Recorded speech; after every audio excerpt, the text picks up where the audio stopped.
berkaitan dengan akidah, menyongsong kematian yang menggembirakan.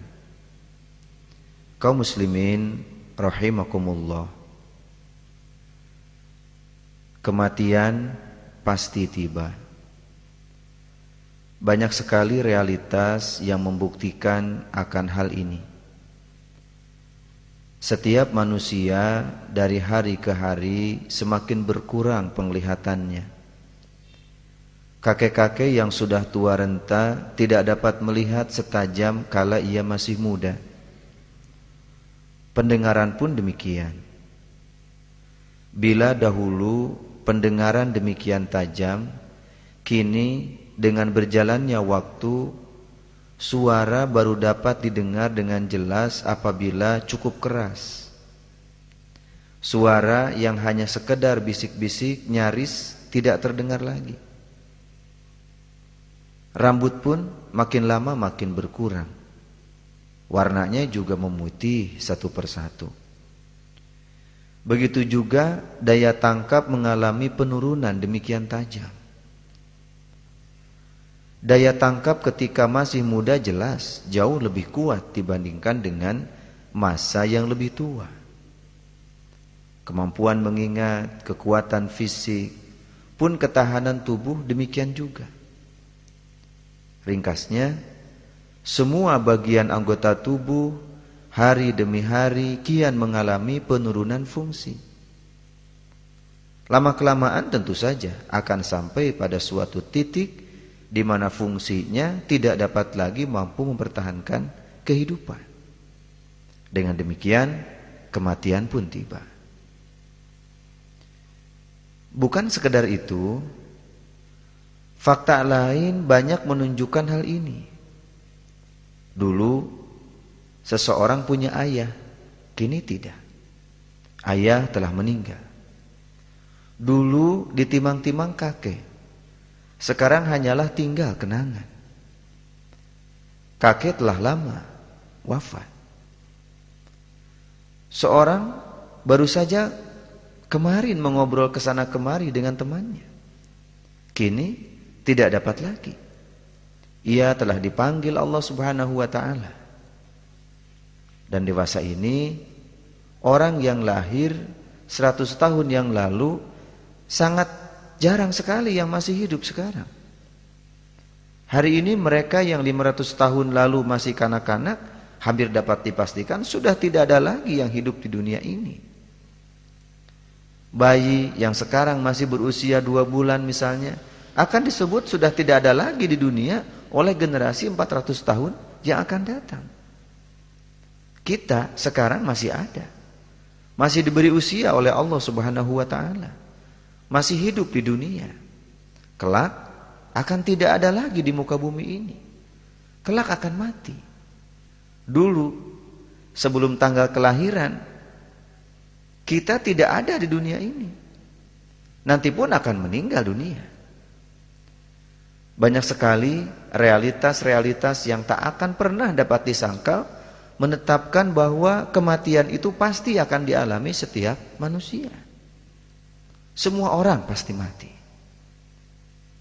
Kaum muslimin rahimakumullah, lepas dari itu semua, orang beriman betul-betul meyakini bahwa ia akan mati.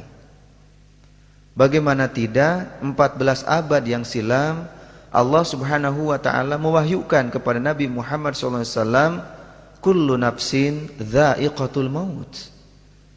Setiap yang bernyawa pasti mati. Quran surat Ali Imran ayat 185. Demikian pula firman-Nya, wala tad'u ma'allahi ilahan akhara la ilaha illa huwa kullu syai'in halikun illa wajhah lahul hukmu wa ilaihi turja'un. Janganlah kamu sembah di samping menyembah Allah, Tuhan apapun yang lain. Tidak ada ilah, zat yang berhak dan wajib diibadahi melainkan Dia. Tiap-tiap sesuatu pasti binasa, kecuali Allah. Baginyalah segala penentuan dan hanya kepadanyalah kamu dikembalikan. Quran surat Al-Qasas ayat 88.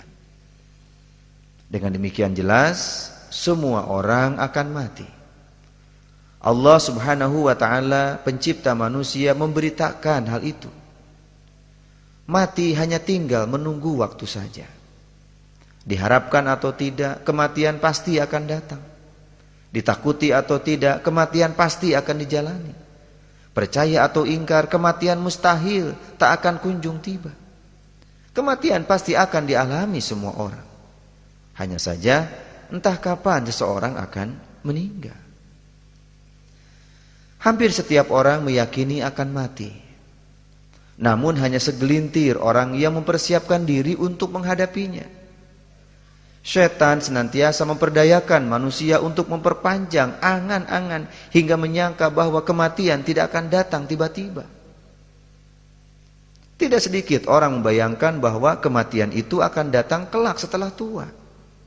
Padahal realitasnya tidaklah demikian. Memang benar banyak mereka yang meninggal dunia pada usia senja. Namun tak jarang pula mereka yang meninggal saat masih usia remaja atau kanak-kanak sekalipun.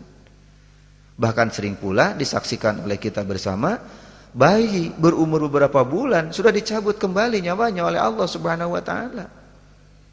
Kematian akan datang kapan saja, di mana saja. Firman Allah Subhanahu wa ta'ala dalam Quran surat An-Nisa ayat 78, Aynama takunu yudrikumul mautu walau kuntum fi burujim musyayyadah. Di mana saja kalian berada, kematian akan mendapatkan kalian. Kendati pun kalian berada di dalam benteng yang tinggi lagi kokoh. Kaum muslimin, kematian boleh jadi datang saat orang sedang seminar, saat orang sedang kuliah, saat orang sedang belajar, saat orang sedang bekerja, saat orang sedang melamun, atau saat orang sedang sekolah, atau saat orang sedang ujian.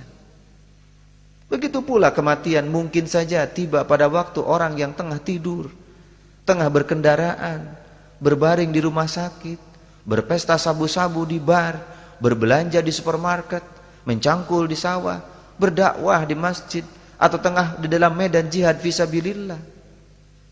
Banyak pula peristiwa menunjukkan bahwa kematian menimpa orang yang sehat walafiat. Sedikit panas dingin ataupun saat menderita penyakit kronis. Tempatnya pun ada yang di rumah, di kantor, di bis, di kendaraan pribadi, pesawat terbang, kapal selam, kereta api, motor. Ada pula yang meninggal di rumah sakit. Nah, walhasil kematian dapat terjadi dalam keadaan apa saja. Pada waktu aja seseorang tiba, pada saat itulah kematiannya datang. Artinya, pada saat batas usia seseorang yang ditetapkan oleh Allah telah sampai, saat itulah ia meninggal tanpa dapat ditangguhkan lagi, walau barang sekejap. Sebab, satu-satunya sebab kematian adalah datangnya ajal dari Allah. Berkaitan dengan perkara ini, Allah Subhanahu wa ta'ala menegaskan, wa ma kana linafsin an tamuta illa biidznillah kitaban muajjala. Sesuatu yang bernyawa tidak akan mati melainkan dengan izin Allah, sebagaimana ketetapan yang telah ditentukan waktunya. Quran surat Ali Imran ayat 145.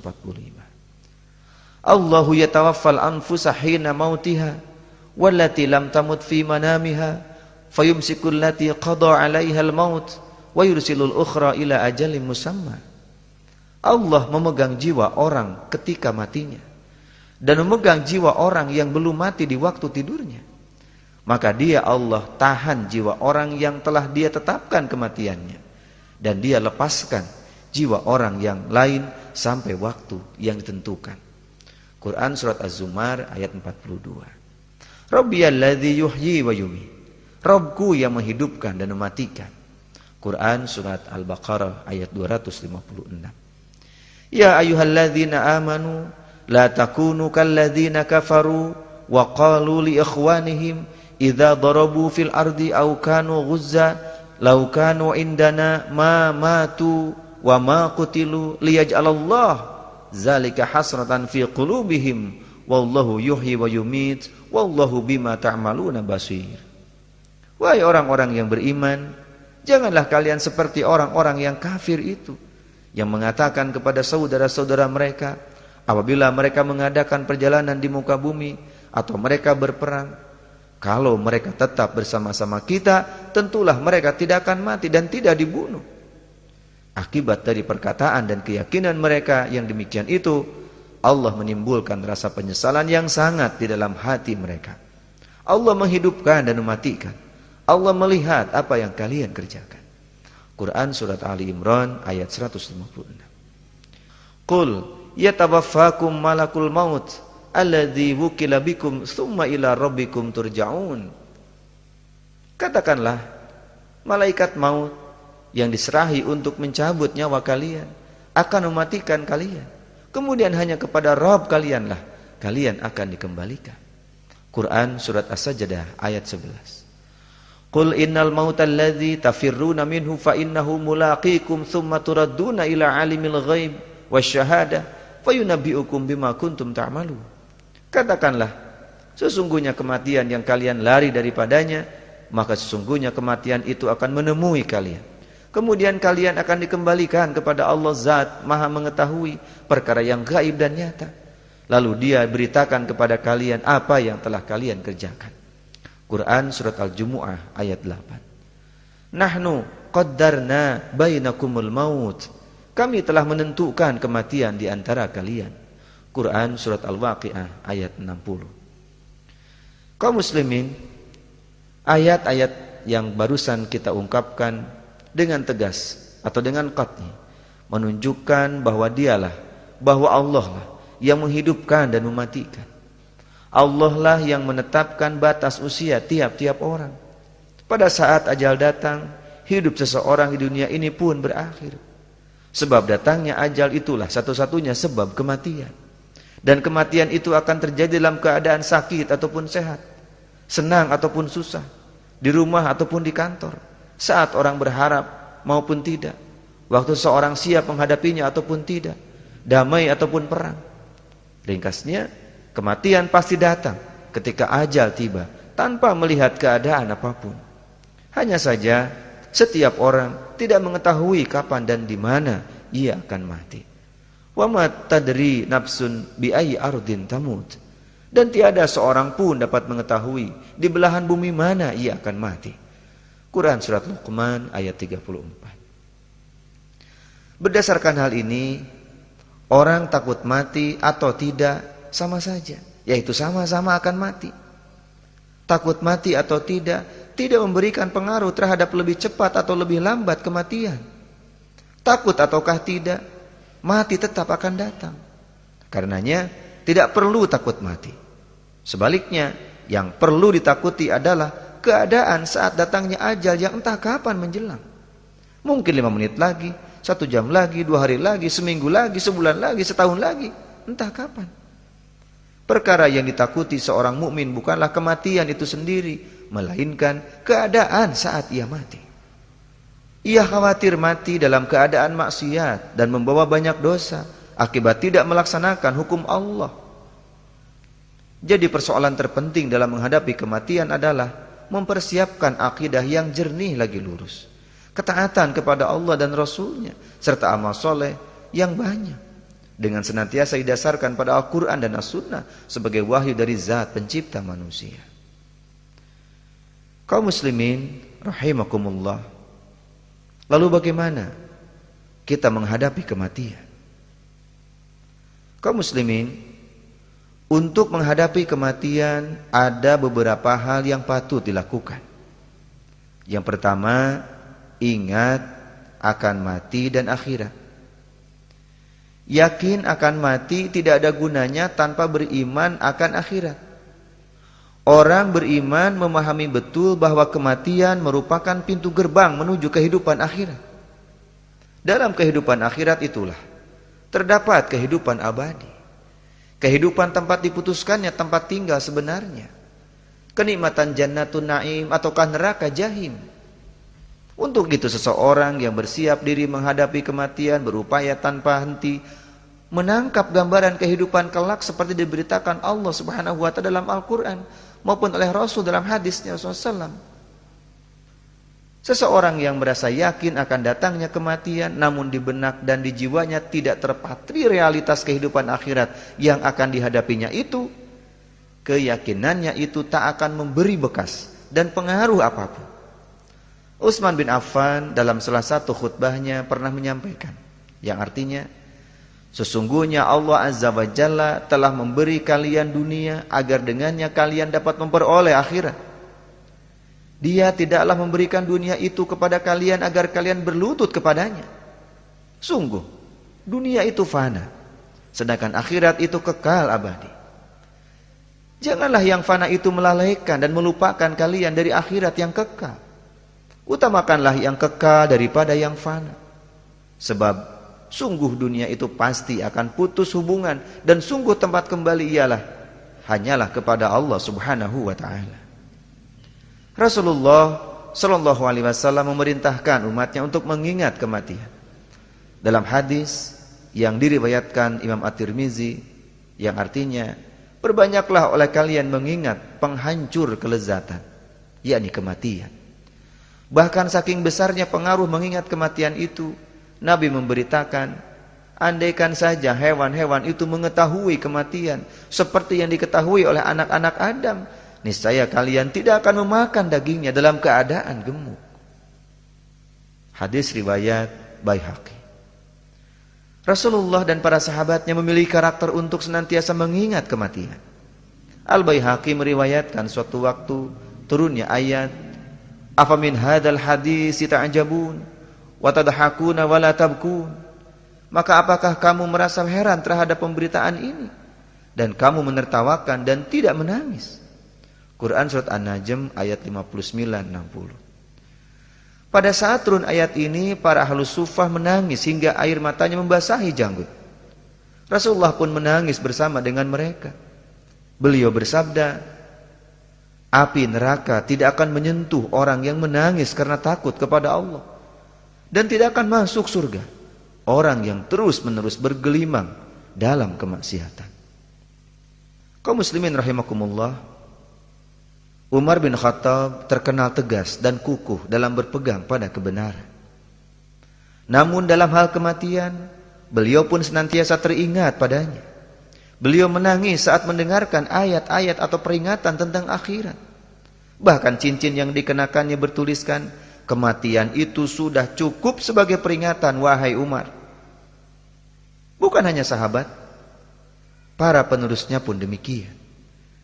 Diceritakan bahwa Khalifah Umar bin Abdul Aziz setiap malam mengumpulkan para fuqaha. Mereka saling mengingatkan tentang kematian, hari kiamat dan akhirat. Mereka pun menangis seakan-akan menghadapi kematian. Begitulah Rasulullah, para sahabat beserta pengikut sesudahnya yang saleh senantiasa berupaya mengingat kematian. Siang hari mereka berjuang sebagai mujahid, mencari nafkah, berdakwah dan aktivitas lainnya. Pada saat yang sama ketika mereka teringat akan akhirat dan kematian, hati mereka tersungkur, mata mereka lembab berlinang air mata. Betapa banyak pengorbanan mereka, betapa besar kebaikan mereka, betapa luhur pengetahuan Islam mereka, namun mereka takut dan selalu mengingat kematian dan akhirat. Sementara kita yang tidak punya apa-apa, ilmu sedikit, amal pun kurang, perjuangan hampir-hampir jadi sampingan, kok tak pernah mengingat akan kematian. Kaum muslimin rahimakumullah, cara yang kedua adalah merasa diawasi oleh Allah Subhanahu wa ta'ala, atau muraqabatullah. Allah Maha mengetahui lagi Maha mendengar. Seseorang yang memahami betul hakikat kehidupan setelah mati akan berupaya terus untuk menjaga seluruh perbuatannya senantiasa terikat dengan hukum-hukum syariat. Sebab ia yakin Allah senantiasa mengetahui apapun yang ia lakukan. Allah Maha melihat terhadap seluruh perbuatan manusia, sedangkan manusia tidak dapat melihat Allah. Banyak sekali nas-nas yang menegaskan akan hal ini. Alam tara annallaha ya'lamu ma fis samawati wa ma fil ard, ma yakunu min najwa thalathatin illa huwa rabi'uhum wala khamsatin illa huwa sadisuhum wala adna min dzalika wala aktsaru illa huwa ma'hum aina ma kanu thumma yunabbi'uhum bima 'amilu yaumal qiyamah Innallaha bikulli syai'in alim. Tidaklah engkau ketahui bahwa Allah mengetahui apa-apa yang ada di langit dan apa-apa yang ada di bumi.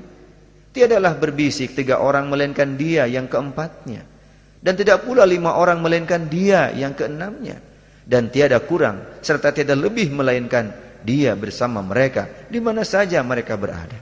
Kemudian Dia kabarkan kepada mereka apa-apa yang mereka kerjakan pada hari kiamat. Sungguh Allah mengetahui tiap-tiap sesuatu. Quran Surat Al-Mujadilah ayat 7. Hanya saja terkadang manusia tidak konsisten dalam bersikap. Misalnya ketika sedang melakukan sholat, ia betul-betul menjaga perhatiannya, konsentrasinya, bahkan gerakannya. Semua itu dilakukannya karena khawatir sholatnya itu bertentangan dengan aturan Allah, hingga amalnya itu pun tidak Allah terima. Begitu pula saat melakukan saum bulan Ramadan. Betapapun sepinya tempat dia tinggal, dia pun hanya seorang diri, sementara haus pun sedang puncak-puncaknya, namun dia tidak minum setetes air pun. Andaikan ia melakukannya juga, tidak ada orang lain menyaksikannya. Hal ini disebabkan ia menyadari betul bahwa sekalipun tidak ada orang lain menyaksikan, tapi Allah mengetahui seluruh gerak-geriknya, termasuk lintasan dalam hatinya. Sayangnya, kuliah, belajar, bergaul, berbelanja, jalan-jalan di supermarket, berekreasi, bekerja di kantor, rapat di ruang sidang, duduk di angkot, berdiskusi menetapkan hukum, ataupun saat mengurusi urusan masyarakat. Boleh jadi ia menyangka bahwa Allah itu hanya mengawasi saat di masjid dan di bulan Ramadan saja. Padahal sangkaan itu hanyalah bisikan syaitan. Sebab Allah akan mengetahui apapun yang diucapkan dan dilakukan manusia di mana saja berada, dan semua itu akan dimintai pertanggungjawabannya. Kaum muslimin rahimakumullah, yang ketiga adalah senantiasa introspeksi diri. Hisablah dirimu sebelum kamu dihisab oleh Allah. Itulah pegangan seorang muslim yang tengah bersiap-siap dalam menghadapi kematian. Berkaitan dengan persoalan ini Allah SWT berfirman, Ya ayyuhalladzina amanu taqullaha wal tanzur nafsum ma qaddamat lighad wattaqullaha innallaha khabirum bima ta'malun. Wahai orang-orang yang beriman, bertakwalah kepada Allah, dan hendaklah setiap diri memperhatikan apa yang tadi perbuatnya untuk hari esok, yakni akhirat. Dan bertakwalah kepada Allah, sesungguhnya Allah Maha mengetahui apa yang kamu kerjakan. Quran Surat Al-Hasyr ayat 18. Dia senantiasa berupaya untuk mengoreksi kesalahan yang dilakukannya dan merenungi betapa banyak kesalahan dan dosanya. Saat ia menemukan perbuatannya bertentangan dengan hukum Islam, seperti ucapan yang kotor, di hati terdapat rasa iri ataupun dengki, sholat tidak khusyuk, ibadah lemah, janji tidak ditepati, hubungan dengan keluarga memburuk, mendalami Islam malas-malasan, dakwah terabaikan, dan perbuatan lainnya, bersegeralah ia beristighfar dan bertaubat, diikuti perbuatan baik. Sebaliknya saat ia menemukan dirinya berbuat kebaikan, bibir dan jiwanya pun segera memuji Allah, alhamdulillah. Kemudian berupaya untuk mempertahankan dan meningkatkan kebaikannya tersebut. Kaum muslimin rahimakumullah, cara yang keempat adalah memperbanyak amal kebaikan. Hidup merupakan pengembaraan menuju akhirat, melewati gerbang kematian. Hidup merupakan pengembaraan menuju akhirat, melewati gerbang kematian. Seseorang yang kini berumur 50 tahun berarti ia telah mendekati gerbang kematian selama 50 tahun. Begitu juga orang yang sekarang berumur 23 tahun, ia sudah menghabiskan waktunya sebanyak 23 tahun mendekati pintu kematian. Hanya saja siapa yang lebih dahulu sampai pada pintu kematian masing-masing. Semakin bertambah usia, berarti semakin dekat pula pada pintu kematiannya. Hal yang penting menghadapi hal ini adalah persiapan menuju kematian. Bila persiapan bagi seorang musafir adalah makanan, minuman, dan tempat berteduh, persiapan menuju negeri akhirat adalah amal kebaikan dalam ketakwaan. Allah Subhanahu wa taala berfirman dalam Quran Surat Al-Baqarah ayat 197, wa tazawwadu fa inna khairaz zadit taqwa. Berbekallah, dan sungguhnya sebaik-baik bekal adalah takwa. Rasulullah SAW memerintahkan, badiru bil a'mali fitanan kaqita'il lailil muslim yusbihur rajulu mu'minan wa yumsi kafiran au yumsi mu'minan wa yusbihu kafiran yabi'u dinahu bi'aradin minad dunya. Bersegeralah kamu sekalian untuk melakukan amal-amal soleh, karena akan terjadi suatu bencana yang menyerupai malam yang gelap gulita, di mana ada seseorang pada waktu pagi ia beriman, tetapi pada waktu sore ia kafir. Pada waktu sore ia beriman, tetapi pada waktu pagi ia kafir. Ia rela menukar agamanya dengan sedikit keuntungan dunia. Hadis riwayat Muslim. Kaum muslimin rahimakumullah, akhirnya kita perlu merenungkan firman Allah Subhanahu wa taala dalam Quran surat Al-Hadid ayat 16 dan Quran surat Al-Hijr ayat 99. Alam ya'ni lilladzina amanu an takhsha'a qulubuhum li dzikrillah wa ma nazala minal haqq. Belumkah datang waktunya bagi orang-orang yang beriman untuk tunduk hati mereka mengingat Allah dan kepada al-haq, yakni kebenaran yang telah turun kepada mereka. Wa'bud rabbaka hatta ya'tiyakal yaqin. Dan beribadahlah kepada Rabbmu sampai datang kepadamu ajal yang diyakini. Kaum muslimin rahimakumullah, dengan demikian jelas kematian pasti tiba. Hal terpenting bagi kita adalah bagaimana saat kita mati benar-benar berada dalam ketaatan yang total, dalam ketundukan yang sangat kepada Allah Subhanahu wa ta'ala. Kaum muslimin rahimakumullah, demikianlah uraian kita yang ringkas pada kesempatan ini. Mudah-mudahan bermanfaat bagi kita bersama. Mari bersama kita akhiri pertemuan kita dengan doa. Rabbana atina fid dunya hasanah wa fil akhirati hasanah wa qina azabannar. Subhanakallahumma rabbana wa bihamdika asyhadu an la ilaha illa anta astaghfiruka wa atubu ilaik. Billahi fisabilil haq. Wassalamu alaikum warahmatullahi wabarakatuh.